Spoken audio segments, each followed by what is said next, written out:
Okay, well maybe if I start advancing slides that will work. So, these are momentous times. We see more deaths now from the coronavirus in China than we did from the SARS epidemic back in 2003. That's pretty wild. One of the most tragic deaths was that of an early whistleblower. This was reported by the news media that an ophthalmologist had noted late in December that he seemed to be noticing people sick with coronavirus-like symptoms, and apparently he died just this past week. Authorities apparently had him recant his advice to colleagues, which is sort of doubly tragic.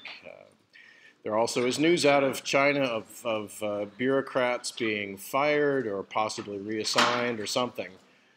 But that is one of the challenges, often a challenge when it appears the government hasn't done exactly maybe what it should have done with an outbreak like this. As an aside, actually, I don't have this on a slide, but something else that arrived via Twitter, courtesy of one of our program's graduates, Andrew Neumers down at UC Irvine, pointed out that there had been a U.S. government program to try to identify things like coronaviruses, to identify outbreaks early and help in assembling scientists to sort of coordinate them on finding a cure. And of course, this program, which had begun in the Bush administration, the George W. Bush administration, after the SARS outbreak, was funded through the Obama era and defunded last 2017, or it was either 2017 or 2019. Maybe it was just this past fall. So maybe triply tragic there. Okay, so today we're going to start counting iClickers, and I realized, so I updated the syllabus. I didn't say how many freebies you get on the iClickers in addition to the iClicker sessions last week that we conducted. So the story there will be that you can miss up to 4 classes from here on out where we run iClickers, and we're not going to run iClickers, for example, during the midterm exam, of course. I don't think we're not going to count the review session, the in-class review, for example. So it's, I think, a fairly generous policy. 4 classes that you can miss and still get full credit, which is 10% of the overall course grade. Questions about iClickers? I've got a ton of iClicker questions today. I hope we don't get iClicker fatigue, because I personally love iClickers. I hope you will love some of the questions that we'll ask. I think they're a lot of fun. Before we start that, I wanted to have a plug here in the lecture slides today. I also sent out an announcement with B courses that one of your own, a senior honors thesis undergraduate here, would like help with a survey if you are so inclined. So this survey is intended to capture declared and intended economics majors. If you're not a declared or intended economics major, you're not the intended population, although perhaps you could still fill it out anyway if you wanted to and just indicate that your status perhaps. So here is what I included in the announcement. Somebody named Ishira, who is a senior writing a thesis in economics. And it's intended to capture the population of declared and intended economics majors. The survey revolves around potential interest in a PhD in economics. And we are soon arriving at the closing date of the survey. So I think Friday is Valentine's Day the 14th. The 18th then would be the following, I guess maybe Tuesday, right? Today's the 11th. That's when this person will close it. It's anonymous. None of your data will be shared. That is also true of the iClicker questions we'll be doing today. And this person would really appreciate it if you could spare a few minutes to take the survey. The belief is the topic is extremely relevant. Questions about that? I'm always impressed, by the way, that Cal students are very generous with their time. It turns out that veterans also are very generous with their time in terms of participating in surveys, but Cal students are very generous with their time. So thank you in advance, because I know a number of you probably have already completed this, because all of the upper division econ courses apparently this student was approaching. And thank you, because it really is helpful to get survey responses from you about things that matter to you when you're the people who matter, and it's all about measuring the survey responses, the questions that reveal things. So today what I wanted to do is run some questions about class demographics and beyond. So we'll do those with iClickers in just a second. Then we're going to review some solo model questions that might get pretty difficult. As I was writing them, I was like, oh boy.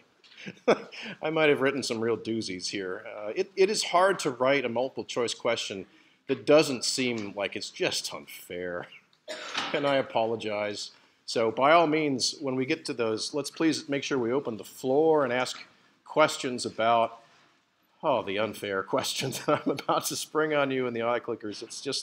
It's part of the reason why I think multiple choice questions are sometimes problematic. You can write them more verbosely, and they would be if they showed up on the exam, and we'll talk about what the format of the exam will be later. So we'll review solo after we do the class demographics and some opinion questions, and then we're going to talk about what I think might be the hardest reading on the syllabus, which is the Piketty and size reading.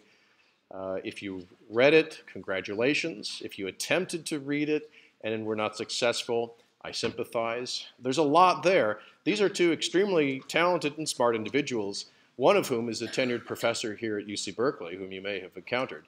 And the other person is over in France. And they have a lot of interesting things to say. And the challenge that we have is to try to make the complicated stuff they say a little bit more parsimonious and tie it into the solo model. And that's what I hope to accomplish today. But before doing that, let me see if this is showing up at all. I guess if you squint, I apologize for how small this is. This is actually the Census 2020 questionnaire that currently appears on the government's website.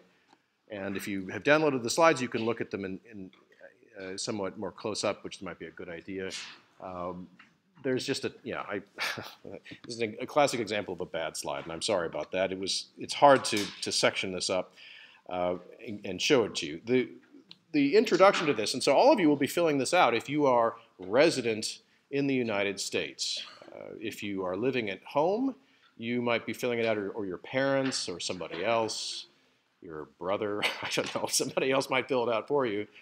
Especially when you're young, a family member may well fill the sort of thing out for you. But if you are living here at Berkeley on your own, you should be receiving either an email notice or a form in the mail or something like that. And you'll be filling this out on your own for yourself.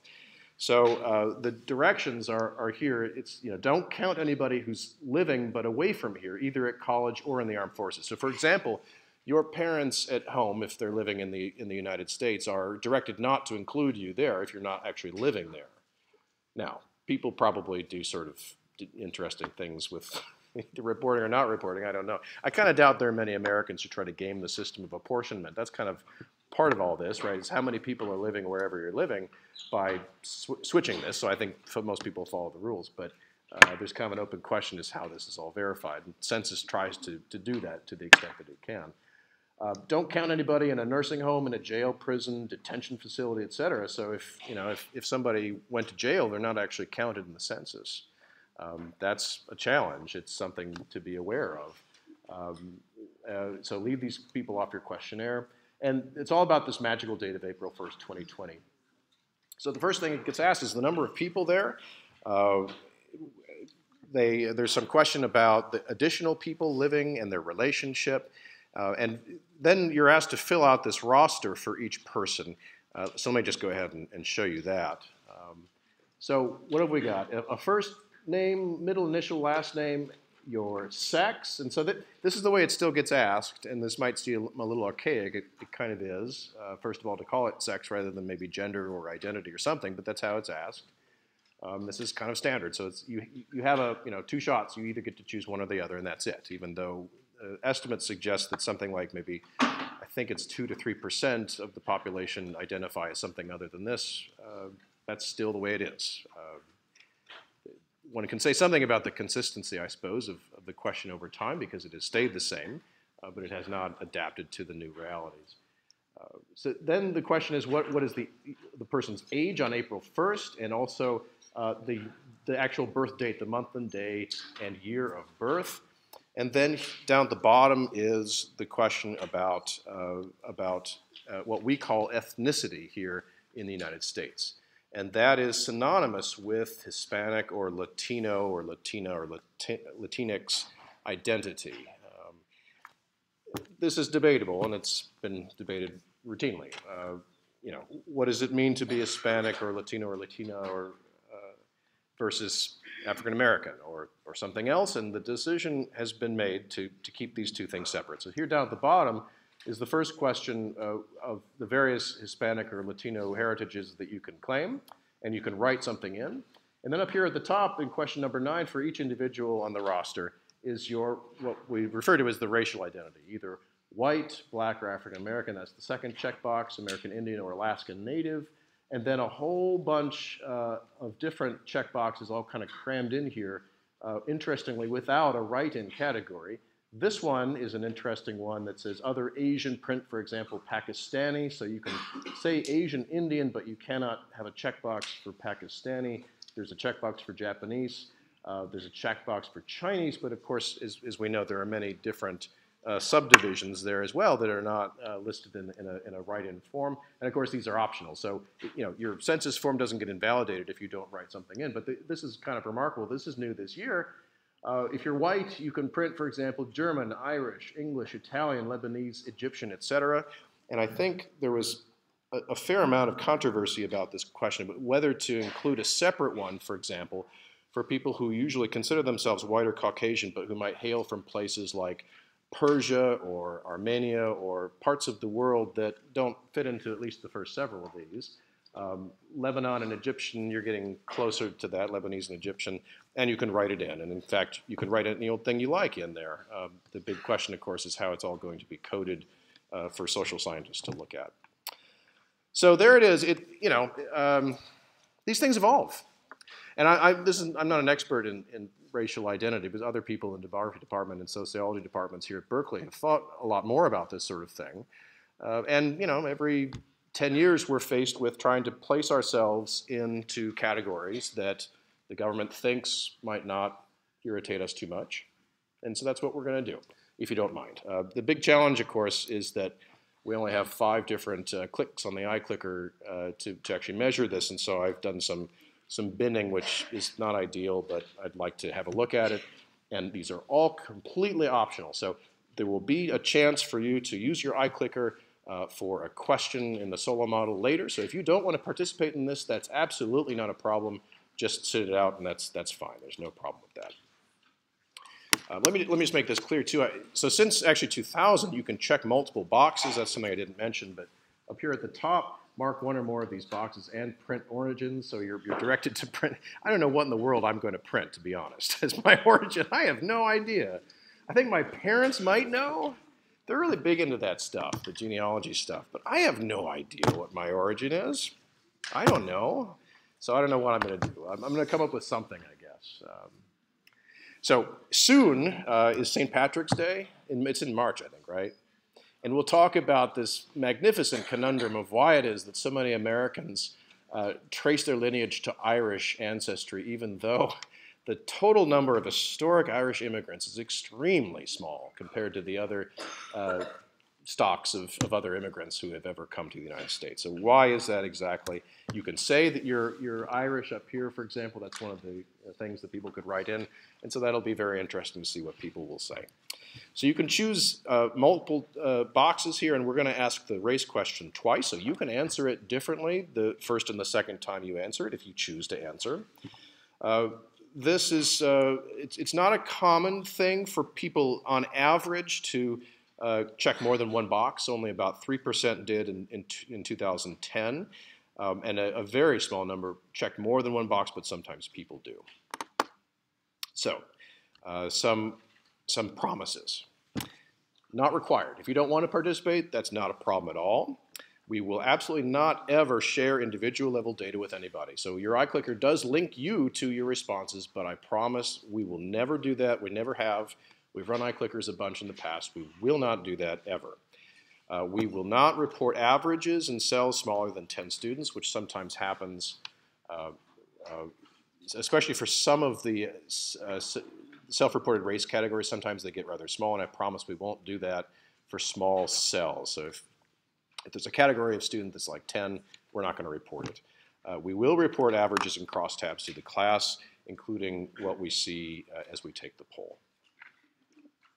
Okay, so let's get out our iClickers, please, and let's measure some of these things.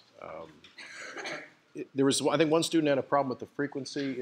If you're having a problem with your iClicker, press and hold your power down for 2 seconds, then press A, then A.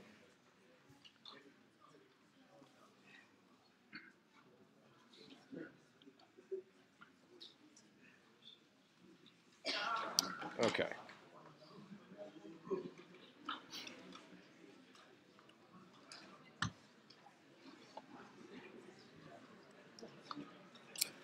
Okay, so I'm going to close polling in 3, 2, 1. Let's stop and let's have a look. Anybody have a guess, a prior, what we think?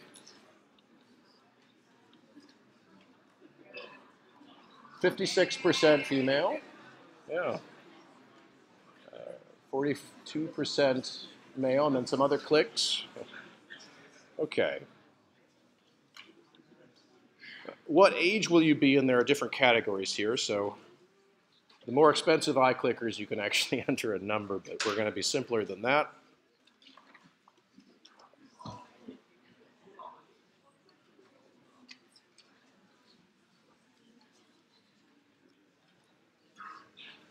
Okay, so let me close polling.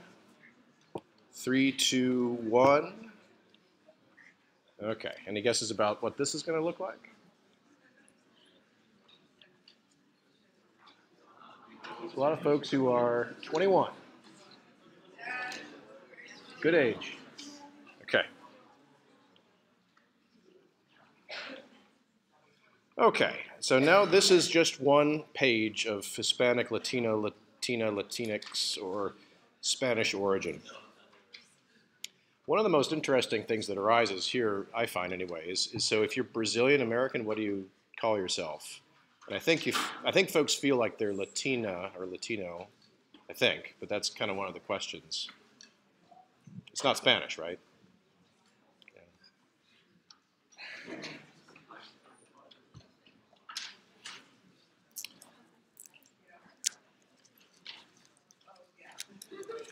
Okay, so let's close polling. And let's have a look. And I hope that we're not showing small cell sizes here. Well, we are. Okay. I'm just going to tell you because I'm going to break my rule about small cell sizes otherwise. So 88% of the class identifies as not Hispanic or Latino. Okay. And notice here, so here's the race question. So there'll be 2 of these. You can respond different ways or the same way. And here I do apologize. So answer C is a very diverse group there.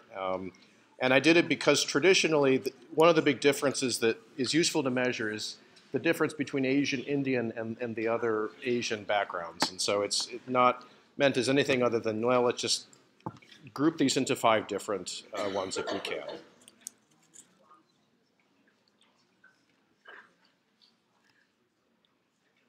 Okay. So this is the first race question. Let's close polling here and show our results. Yeah, so, okay. So we've got 54% of the class identify as group C, and 13% as group D, and 26% as group A. Okay. All right, and so now let's do that one more time. If you are inclined to select a different answer, you can, or you can sit this one out, or you can select the same answer.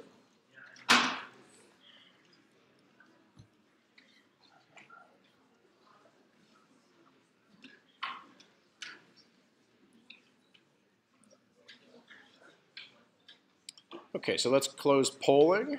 3, 2, 1. Let's close polling. And so here too, I think the cell sizes are getting pretty small, but the distribution looks pretty similar to what it was the first time around. And so the interesting thing would be to look at the records for which there are differences. And so there we can compare it to Census 2010, which might be pretty interesting. Okay. So let's talk about, this is immigrant status, but it's also, well, yeah, I guess you could say immigration status. So Group C will include people who are foreign students and thus not traditionally thought of really as immigrants. They intend to return to their home country most often, and sometimes not. But it will include green card immigrants also in Group C and other statuses as well. And then Group B is the folks who are foreign born, but they are a citizen by naturalization. So that's separate from being a green card. Group A, notice that we're going to group together people who were born in the United States. And of course, the United States has citizenship by birth. This has been in the news the last several years for other obvious reasons, I guess. Born in the U.S. territories. And then also, if you were born abroad to U.S. parents, you count as being a U.S. citizen by birth.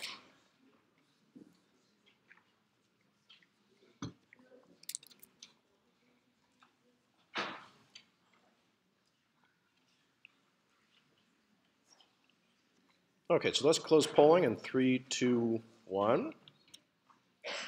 So here I hope Group B isn't, oh good, okay. So Group B is 19, so I didn't violate our cell size. Group C is 28% of the class, and 2/3 are U.S. citizens by birth. Okay, well this next one I'm really a huge fan of this question. So, and I should say too that the census will not ask you that question on the previous slide. I'm sorry if I didn't make that clear. The census will not ask you that question about your citizenship status or being foreign born. It also will not ask you this question either. This is a very interesting one. And it's because in places I have taught, so this includes the City University of New York and also here at the University of California, Berkeley, the second generation immigrants, individuals who say that one or both parents were born abroad, combined with first generation immigrants, tends to be a very high proportion, perhaps 3/4 or 80% of students. Second generation immigrants are very interesting individuals. And we will talk more about them later. They are very different usually than first generation immigrants, and they are also very different usually from traditionally referred to as native born American citizens whose ancestors were, third or higher generation immigrants.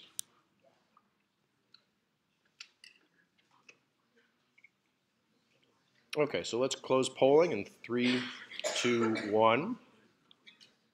And again, so we will share absolutely none of these data with anybody, I promise. It goes in the vault, and we're going to look. Yeah. So both mother and father were born abroad, and of course this will include foreign students for whom you might imagine, well, that's sort of obvious that their parents were born abroad. So a very large share. Yeah. If you run the crosstabs, so my guess is that we're going to find something like 80 to 85% of the class is either a first or a second generation immigrant. And that's not really all that uncommon actually for classes, like I've said, either here or at large public institutions, say in diverse states like New York. That's where I taught before coming back here. It's quite common. Why talk about this? Well, second generation immigrants are just, like I said, really interesting.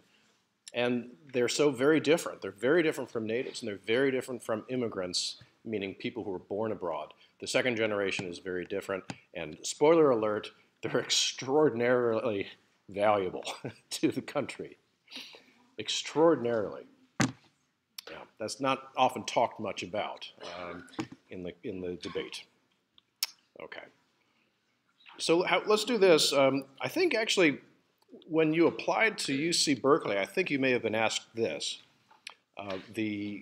It's either that or maybe it's a statistic drawn from maybe the high school you attended or something. I don't know for sure, but the question is effectively, are you a first-generation college student? So not a first-generation immigrant, but are you the first in your generation, a first-generation college student, meaning your generation is the first. So it might have been that your brother or sister or somebody else in your generation went to college.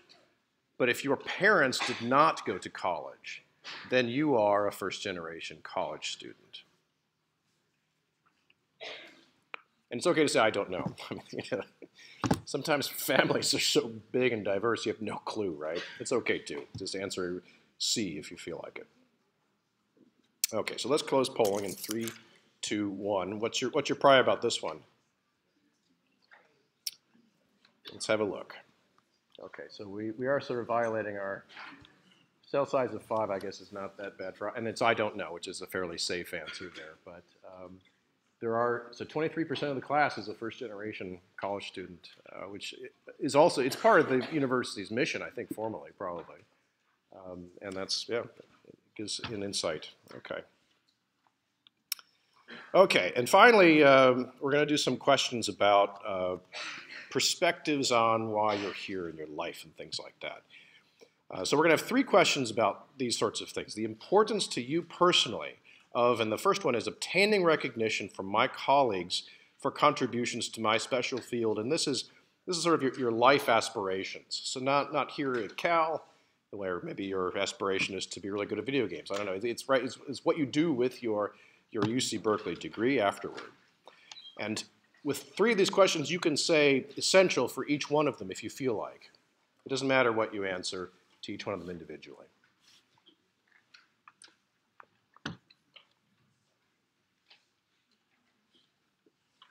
Recognition from your colleagues. I might say, actually, just as we're finishing this up, Professor Emi Nakamura in economics is the winner of the 2019 John Bates Clark Award in economics, which is the junior Nobel. Very impressive person. Okay, so let's go ahead and stop polling in 3, 2, 1. Let's see what folks. So what do you think folks are going to answer to this? I mean, we're at Berkeley, right? So it's probably A. I don't know. Yeah, okay. I like that. It's like, you know, it's there. Yeah, I can do my own thing. It's Berkeley, right? I can do my own thing. I like that. That's good. Okay. How about this one now? Please indicate the importance to you personally of raising a family.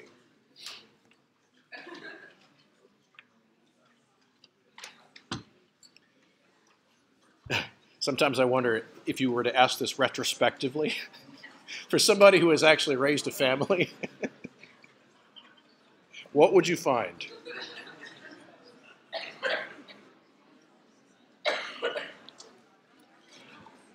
So you kind of see where we're going with this sort of thing, right? And so we'll come back to this later in the class. Let's close polling in 3, 2, 1. Yeah, that's pretty cool. So there are, so 10% say not important, but you know, more than a third say essential. Yeah. But there's heterogeneity here, isn't there? There's variation. Not everybody feels the same way about this at all. What are the things that determine how you feel about it?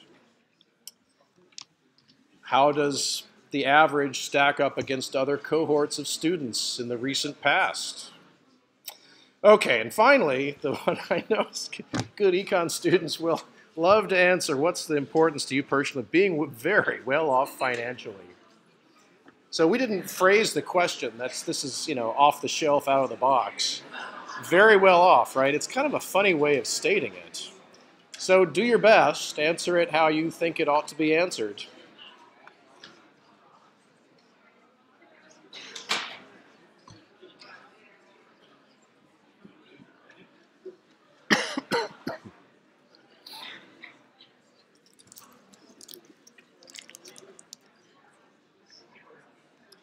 Okay, let's stop polling in 3, 2, 1. And so what do you think you're going to see here? As you might imagine, it's a pretty healthy respect for the essential nature of being very well off financially. You know, this too, I would be very interested to see the retrospective in life course, right? As several years now, for me, it's 25, I guess, out of the gate, basically. Looking back, how important was this? And I think my answer now is very different than what my answer would have been back then had I been asked that. Okay, so not too many more of these, just a few more, I do believe, but some of the most fun, the most fun ones are coming up here. How many children do you want to have?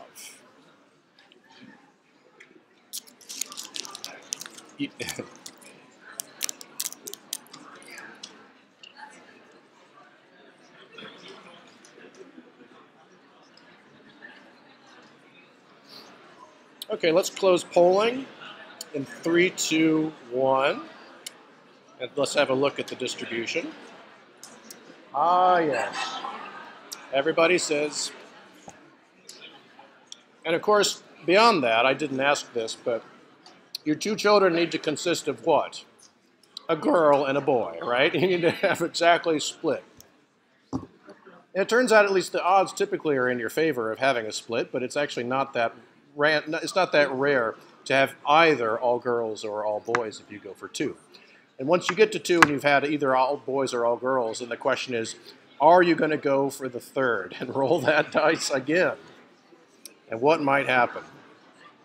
Okay. Here's another question, and you might imagine this as being somewhat correlated with the previous one. How many siblings, and we'll include step siblings there as well, so the family size that you are maybe accustomed to.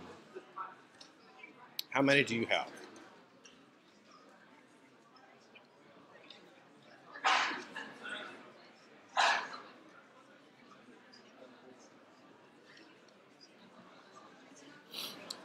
Okay, so let's close polling and have a look. 3, 2, 1, close polling. So the real interesting thing, yeah. There's definitely, the modalities here suggest a correlation, and of course the question will be whether the people who say they wanted 2 children are also the people who have 1 sibling or step sibling. That is true in my case. It's not universally true, and it will be interesting to see. My favorite story about my life is that I have 2 friends, both of whom are single children, so they fall into this category. Well, guess how many children they have together? 3. Where'd that come from? Well, the answer is maybe they knew what it was like to be on your own and decided they'd rather have more. Maybe the reverse happens. Maybe one is out here and decides that they would prefer a smaller family. So I think that'll be interesting to look at. Okay. And finally, let's do some politics. And 'tis the season. So the California primary is coming up rather soon. Tuesday, March 3rd, you can vote by mail. I've already got my ballot. So the first question is, are you registered and planning to vote?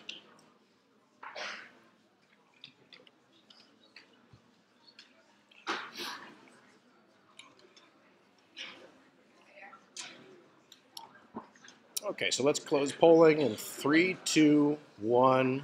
Close polling. And let's have a look. Okay, so about half the class is registered, and the other half isn't sure or they're not registered.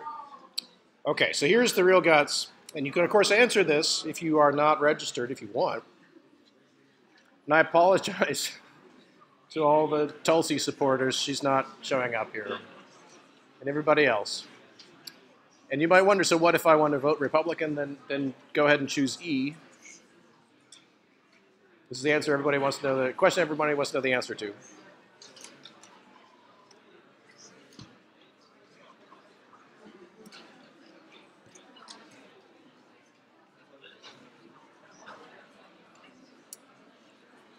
Okay, so let's close polling and find out the answer.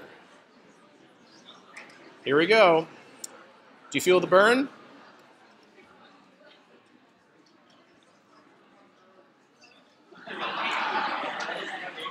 I'm impressed. So I think the burn is felt by those who had a specific answer that I showed. Yeah. So the burn is, the plurality there, but then, others are either not sure, I don't know. That's okay too. I don't know. I go back and forth myself.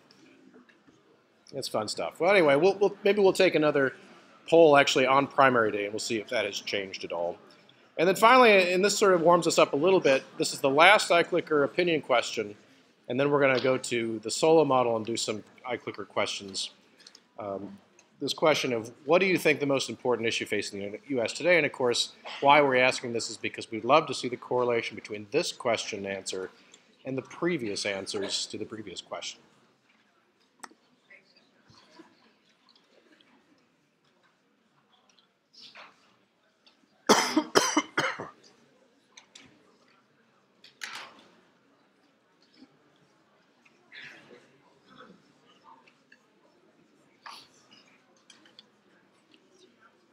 Okay, so let's close polling. 3, 2, 1, here we go. All right, of course, if you feel the burn, I'm not sure which one you would choose. I mean, you probably wouldn't choose C. Okay, income or wealth inequality. Well, thank you, because that sets the table perfectly for what we're about to do next, right? With Piketty and size, we're going to talk about income or wealth inequality, which is definitely in the air, isn't it? Good. Yeah, so I guess the thing is, I mean, folks are probably not that concerned about the cost of health insurance because thanks to the Affordable Care Act, all of you can be and may well be insured through your parents. So you haven't faced this yet. I can tell you, health insurance is a pretty big deal, but it's okay not to kind of notice that as much. I switched jobs. I was at UCSF and came back to UC Berkeley. Luckily, this happened after the hospitalization of my infant daughter, but I lost my health insurance because of some paperwork snafu. You know, it's like, well, what's going to happen? Well, the answer is you can still go to an emergency room and all that, but you know, we're kind of living a little bit hand to mouth financially these days with 2 kids in preschool and daycare. It's a pretty big deal. What happens? I mean, if your health insurance isn't there anymore and you get hit by a car, you could face an enormous hospital bill. If you're not insured, it's you who is on the hook and nobody else. And that's very frightening. But I guess I don't blame you for being part of the zeitgeist with the income inequality and wealth inequality and all that stuff. Okay, so before we jump back into solo, and then we're going to talk about inequality and the Piketty reading, are there any questions? So there are 2 implications I can draw from all the fantastic discussions during all that. Either it was a lot of fun and stimulated conversation, or it was boring and it stimulated conversation. So anyway, if you have an opinion about that, why don't you let me know later in the medium that you might like. Okay, so here's another iClicker question. Let me open up polling. So short run and long run are pretty big deals in the Solo and Malthus models. And so here now the first question is, what happens in the short run if a one-time wave of new immigrant arrivals increases labor by 10%, and we assume that immigrants do not bring capital or technology and are otherwise identical in their behavior, and that means things like saving rates and fertility rates identical to natives. And do please discuss with your neighbors and friends.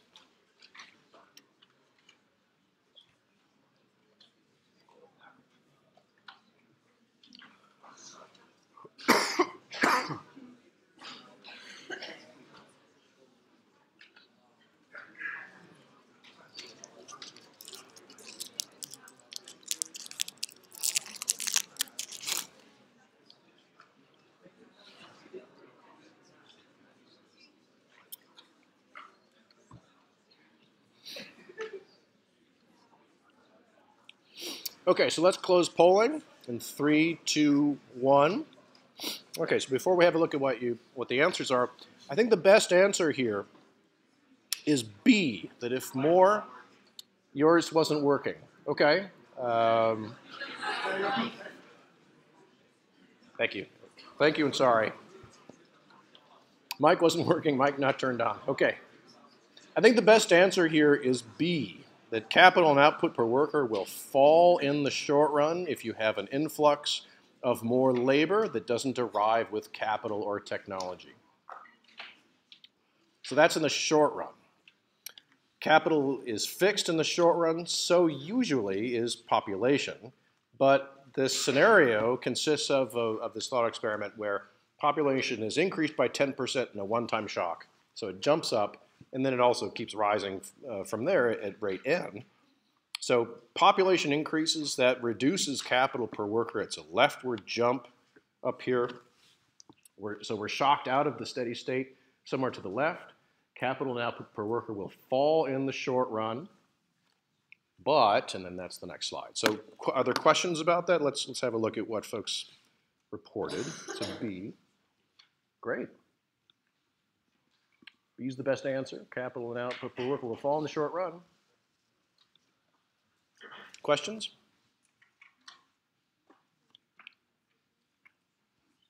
Okay. What happens in the long run? So same setup.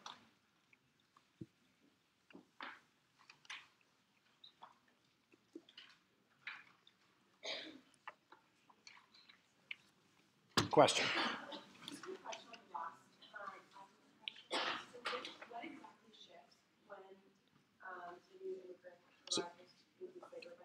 So you're asking a question about the previous slide. Great, we'll come to that after we do this one, I'm sorry, yeah.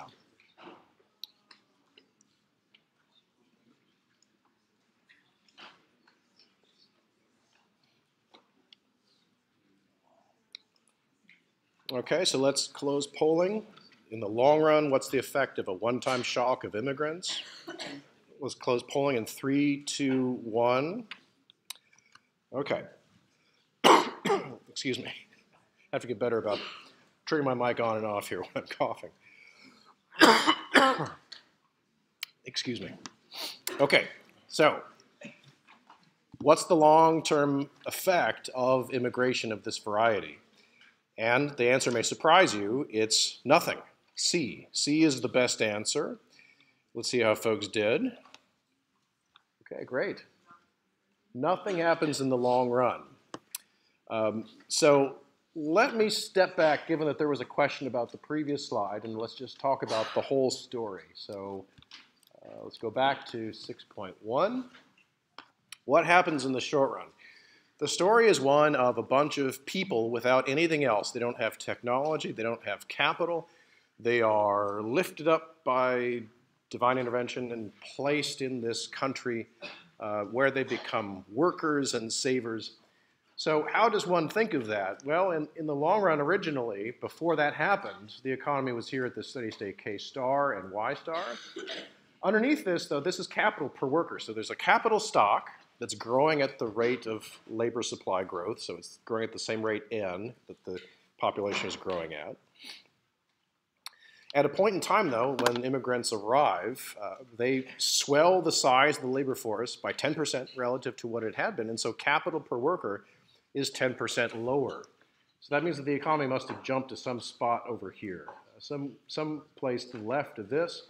And so at that point, at some K prime that's less than K star, the level of depreciation is less than the level of saving per worker, and the level of output per worker is also less than it had been. But with this green curve being above the red line, that means that there's net new capital being invested, net new funds being invested, new capital being created per worker, and so the economy will move back in the direction toward K star, and that's then the answer in the long run. K star is still the steady state, and the reason is nothing has changed in terms of the position of the curves. The parameters in the model have all stayed exactly the same. The variables changed, so labor jumped up by 10%, but then kept growing at rate N.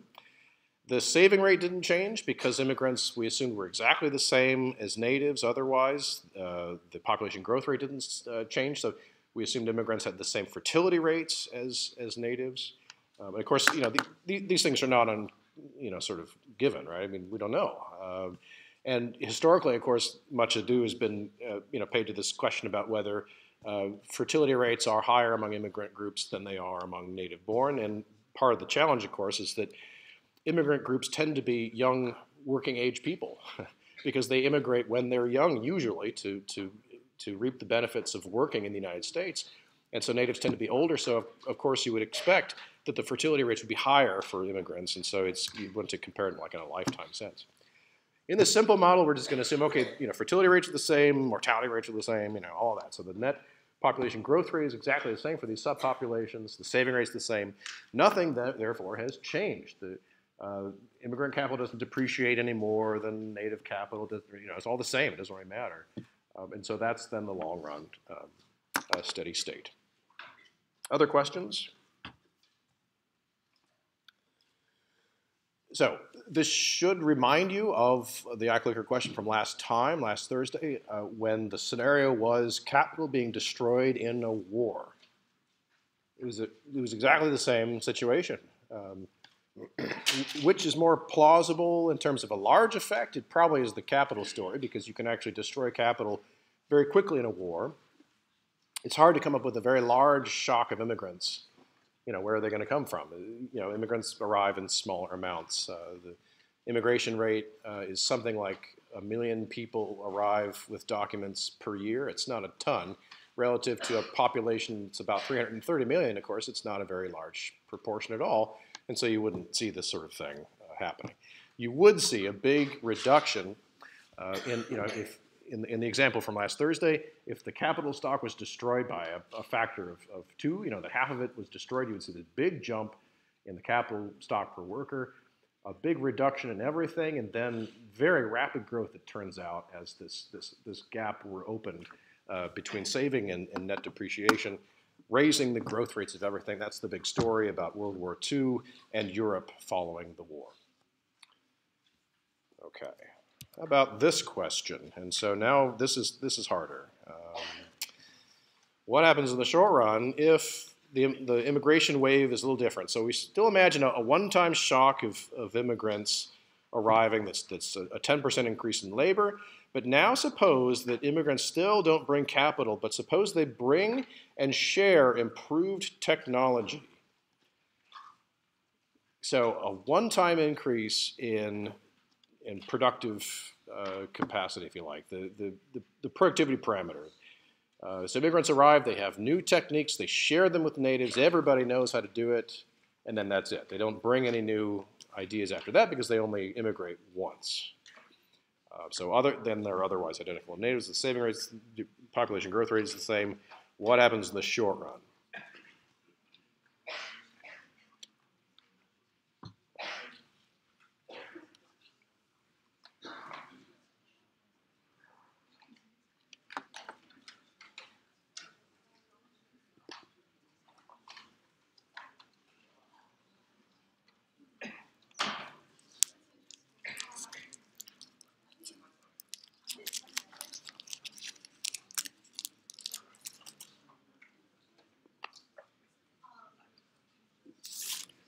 Okay, so let's close polling.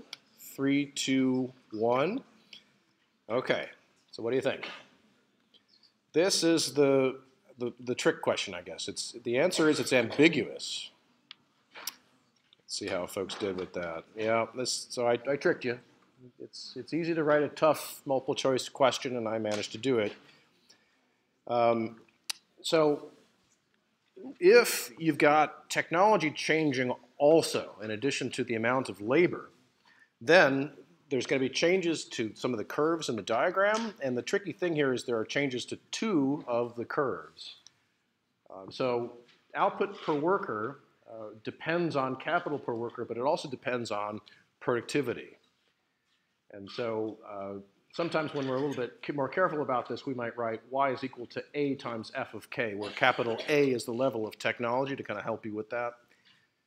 Technology increases the productive potential of the economy, so capital per worker produces more output per worker. So you can think of the first thing that's happening is this black line shifts upward.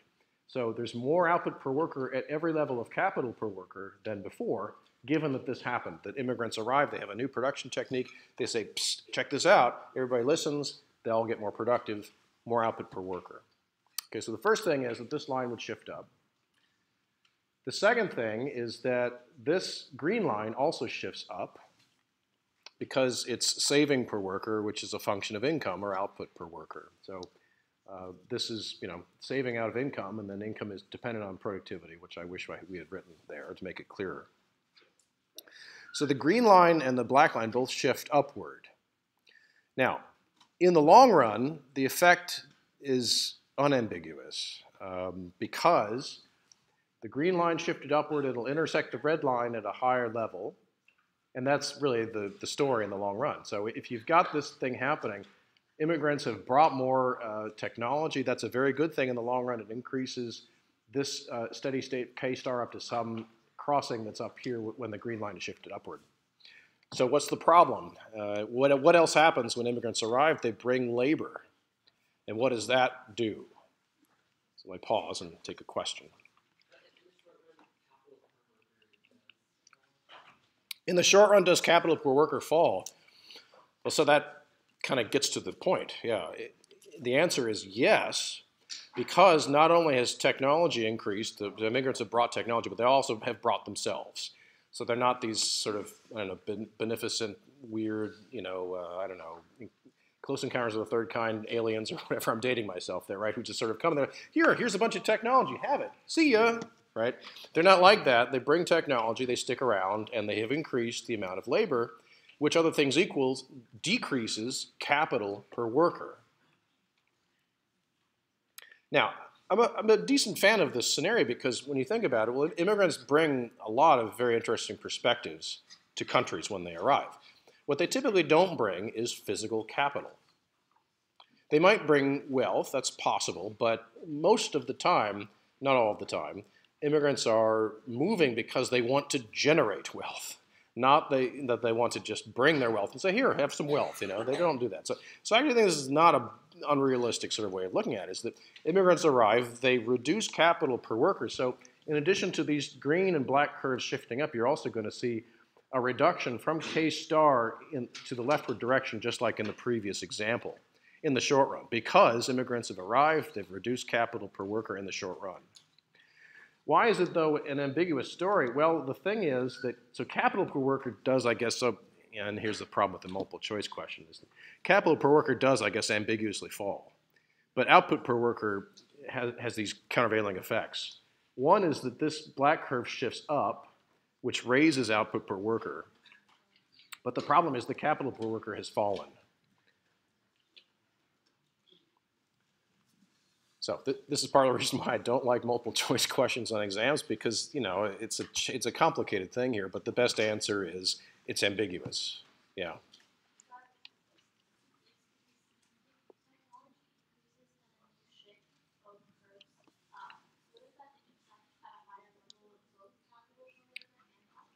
You are absolutely right, and so let me try to repeat that for everybody.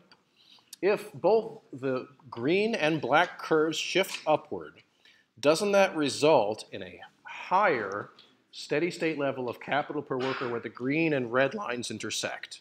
And the answer is absolutely yes, that's right. And that is the answer to the next one, which is, what happens in the long run. That's in the long run. The steady state is a story about the long run once things have adjusted. Yeah.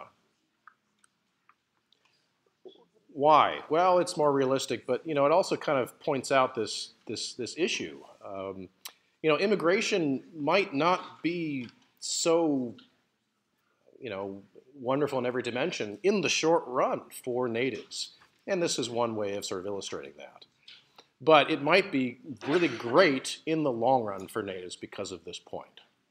So there's realism across a couple of dimensions here, just the way the sort of physical factors accumulate and also the way that the world seems to actually work. But it's important to draw this distinction. Okay, so just for kicks then, let's run this iClicker question, which I just told you the answer to. What happens in the long run under this scenario? So immigrants arrive, they also bring a one-time improvement in technology, and then they are otherwise identical to natives.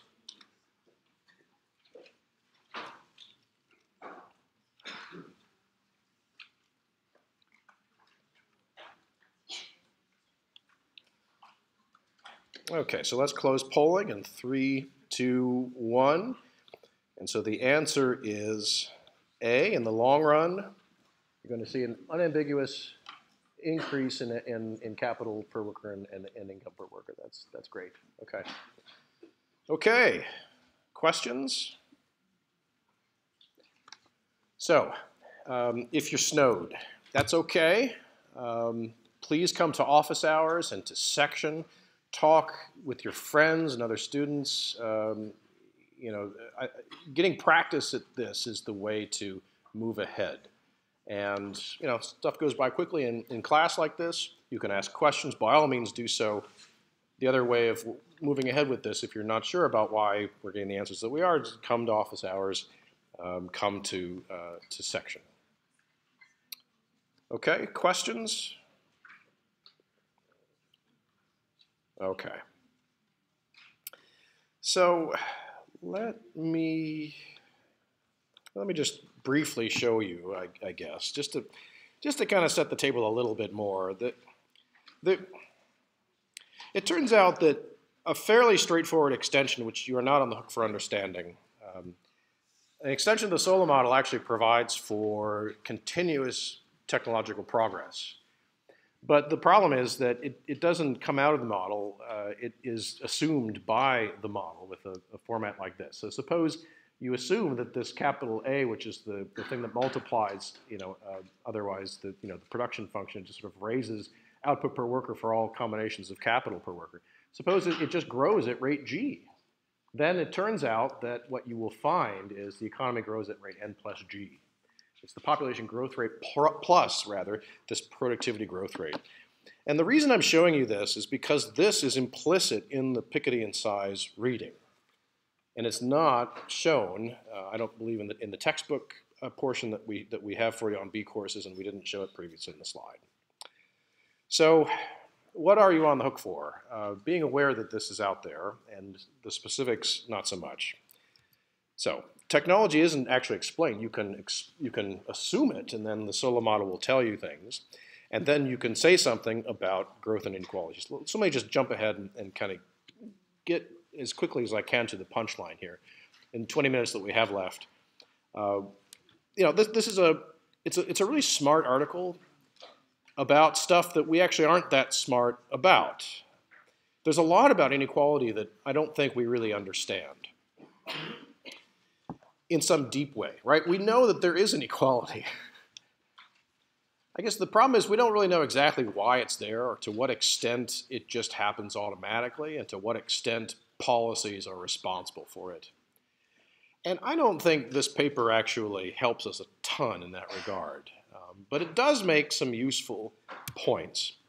Why are we reading this? Well, so Manuel Size is actually on faculty here, and he and Thomas Piketty and other people, including Gabriel Zuckman, who's also on faculty here at Berkeley, and many other people, not just these three, has spent a lot of time thinking about this and measuring things that hadn't previously been measured and trying to just get a handle on what in the world has been happening with inequality.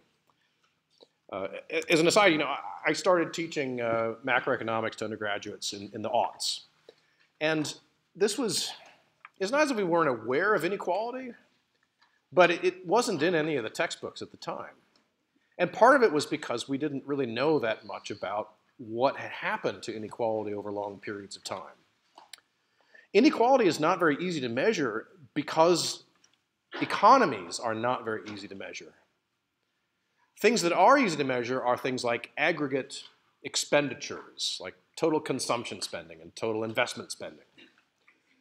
It's also easy to measure total amounts paid to capital and labor. Usually labor is a little easier than capital there. It's not that easy to measure which units are getting exactly how much. You have to have a very complicated way of measuring that. And of course, one thing you can do is look at income tax records. And so that has been kind of this thing that folks have been able to do. The problem is that in order to do that, to look at income tax measures, you have to go and convince the government to let you look at the income tax measures. And there are obvious reasons why that's a little bit hard to do. I mean, so we still do not know what our president has reported on his income tax returns. And there are reasons for and against that sort of thing. So the privacy and security concerns of all this stuff, that's kind of the thing. So it's only been in recent eras when people have actually been able to have access to these things, to actually reconstruct, if you will, what had happened in history. So they present some of the data and then analyze it through the lens of the Solo model. And parts of the big upshots have to do with the rates of population growth and the rates of economic growth. They don't really talk at all about productivity growth, which is the sort of thing. They focus on what can population growth tell us about inequality through its effect on total economic growth, is the sum of these two things. So the caveats are, this is an ongoing area of research. And I honestly think the relevance of this article for understanding inequality, especially in the United States, is limited. And they state as much in the article. It's just kind of buried in there. And the story is, and so let me just say the last point. European inequality, I think, is understood a little bit better with this argument. The story in the United States is that the U.S. is much more about big inequality in labor earnings, and it's among you guys and me. It's among the college educated. There's big inequality there. Yes, there's also big inequalities between people with a college degree and those with less than a high school degree. That's also true. But the big thing that we don't really understand, and it seems to be so much bigger in this country than elsewhere, is the difference among those with a college degree, what their labor earnings are. And unfortunately, I don't think much of what comes out of this paper or this solo model way of thinking about things really tells us much about that. But you know, it's more useful for Europe. And I don't know what the story is with China and India and Brazil, and I think it might be much more interesting for those other countries as well. Just not so much for the United States, personally. That's my view. So let's look just briefly at what they show us. And you know, again, this was all fairly novel back in the early teens when this all came out, and you know, Thomas Piketty was this rock star of economic history, going out there and showing us all these things. So income inequality, and here it's measured by the top 10% income share. So how much of the top income decile goes to the top 10%. So the way you read this is, here's Europe, and the top 10% of earners of income got 45% of all of the income, which is pretty unbalanced. And this was back in 1900, and then you know it fell a bunch, and then really cratered after World War II. Plateaued a bit in Europe, and then was rising. Here in the United States, there is a reduction in World War II. I think what's interesting there is that you know there was a tremendous diversion of resources away from private investment in the United States and toward government investment, if you will, you know, building tanks and you know boats and guns and all that. But there was not the same kind of destruction of capital that happened in Europe during this period. And so the fact that this falls off a cliff here is kind of interesting. And then a big increase in the United States, really kind of eclipsing what was happening in Europe. So big income inequality also rising in Europe. Wealth inequality shows somewhat similar patterns, but the dark line here is the top 10% of wealth holders' share of the total wealth, and it still is, of course, a staggering number. So this is telling you that the top 10% of wealth owners, of people, have 70% of the wealth in 1870 in the United States. A remarkable thing to think about this. This is also in a Reconstruction period right after the Civil War, rising up to 80%, you know, the robber barons and you know, Standard Oil and all that, and then falling though during the post-war period and sort of treading water a bit here. A much bigger decline in Europe, so a much bigger change in this wealth concentration story in Europe. And then here, this is kind of an interesting match in some sense. The capital income ratio, which is a measure of you know how big the stock of wealth is relative to the annual output. So a number like almost 700% means that in Europe, the value of the wealth stock was 7 times an annual year's production. In the US, it was always quite a bit lower, and it kind of treaded water the whole time here. So in Europe, there seems to be something really important happening here. A big reduction in the capital income ratio, and then a big increase in it. In the United States, less clear that it really is changing a whole ton. So that's part of the problem as to why, you know, is this really all that relevant for the United States? I think the answer probably is not so much, but it's still relevant in a broader sense for Econ 175. Okay, this is by far the hardest thing to think about, but it's pretty interesting for reasons that will become, I think, clear later in the course.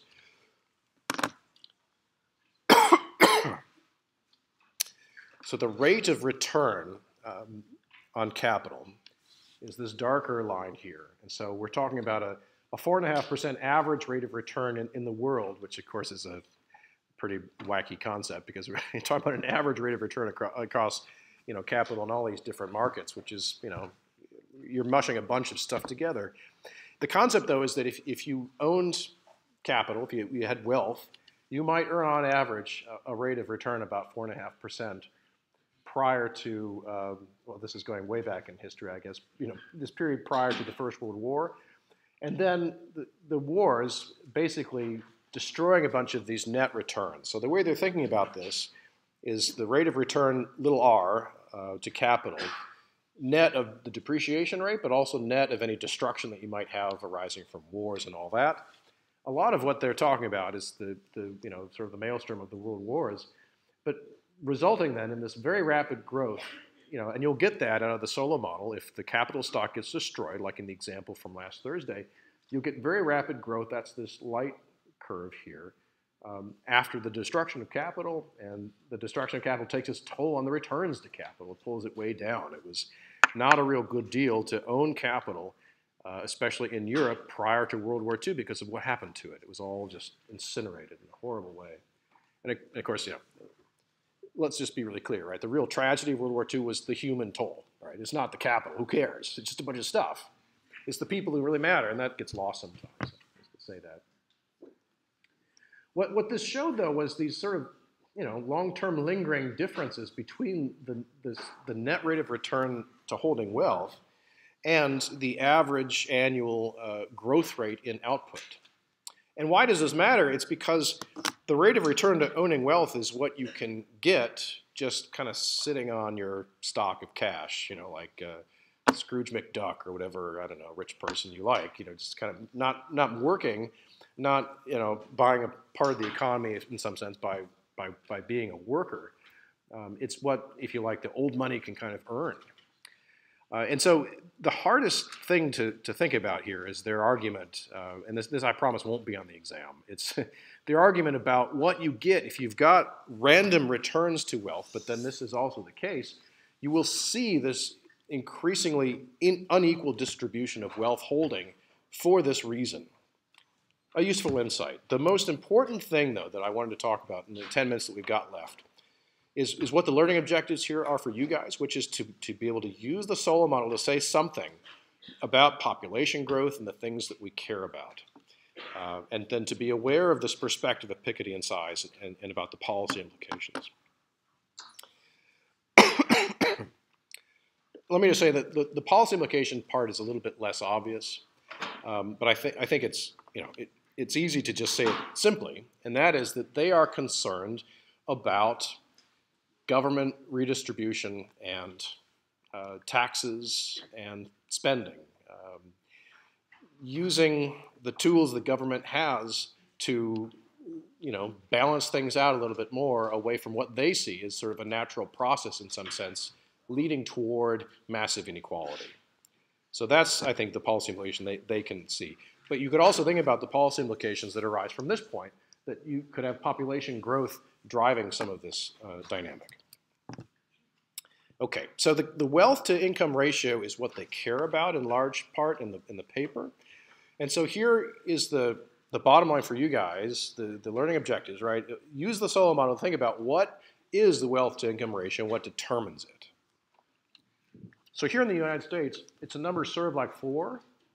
It's the value of the capital stock in units of annual GDP.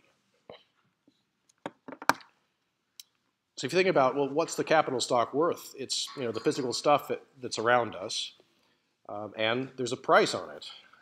So if you were to value everything, like the buildings we live in, all the residential capital, all the houses and all that, that's the capital stock.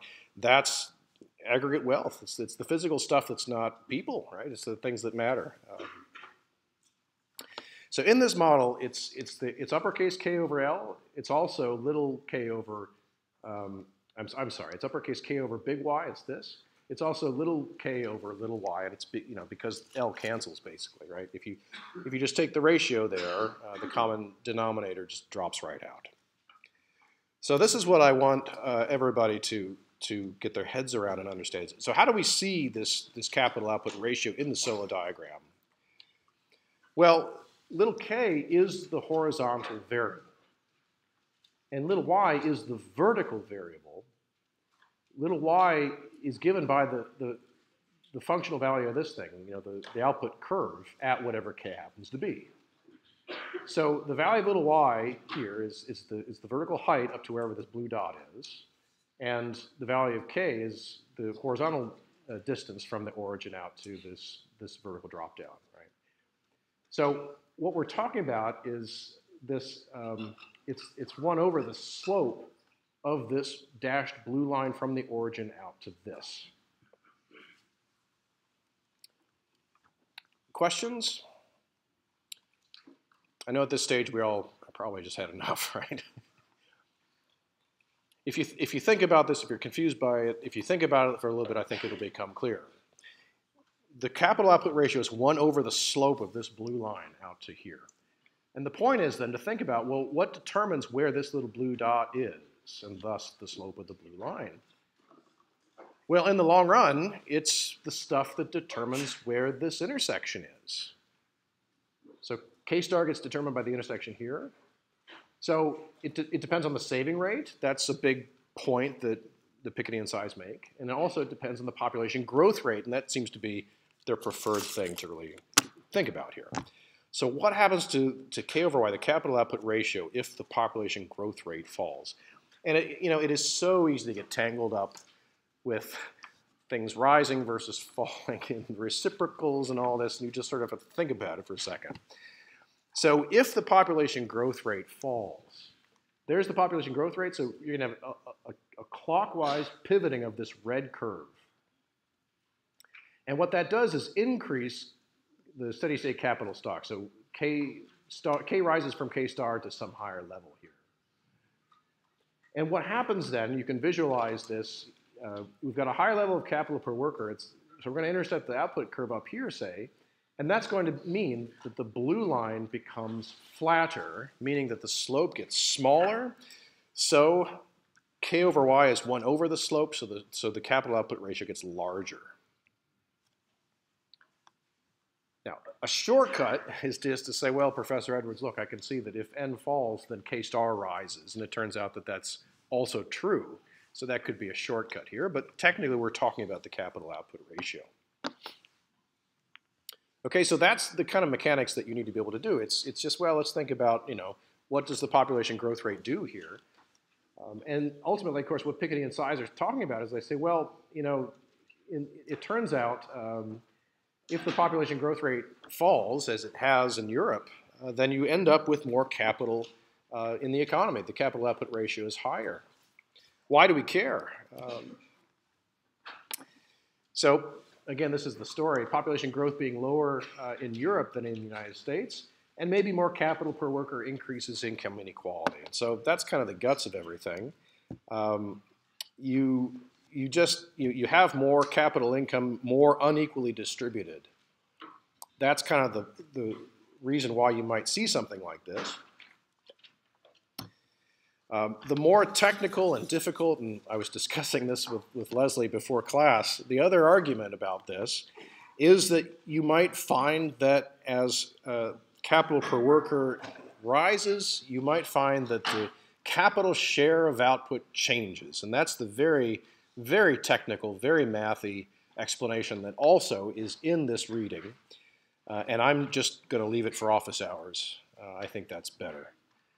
It's something that, so if you're honors in economics and you're really interested in that, we can talk about it. And it's a tough one to get one's head around. But what certainly is the case, and so here's this fun slide that came out of a paper that Professor Goldstein, so Professor Goldstein usually teaches this class, he also usually writes papers.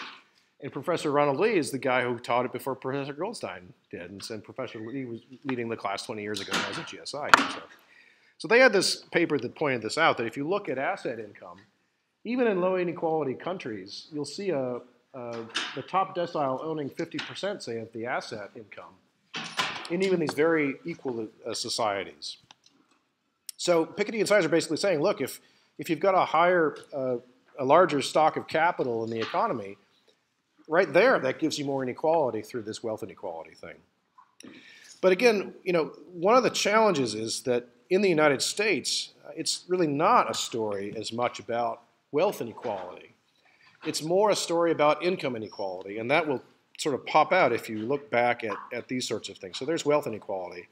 But the capital output ratio in the United States is not really changing a ton, and yet we have this massive increase in income inequality, which is driven by these differences in earnings among the college educated. Now, it's maybe what you aspire to, right?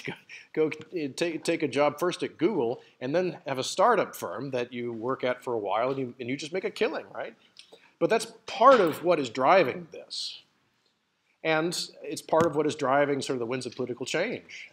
It's just that I would say at this stage, we don't have a ton to say about it in as economists as to exactly why it's happening and what can be done. But it clearly is part of the thing that's fueling a lot of the stuff that's in the air politically. Questions? Okay, thank you. See you Thursday.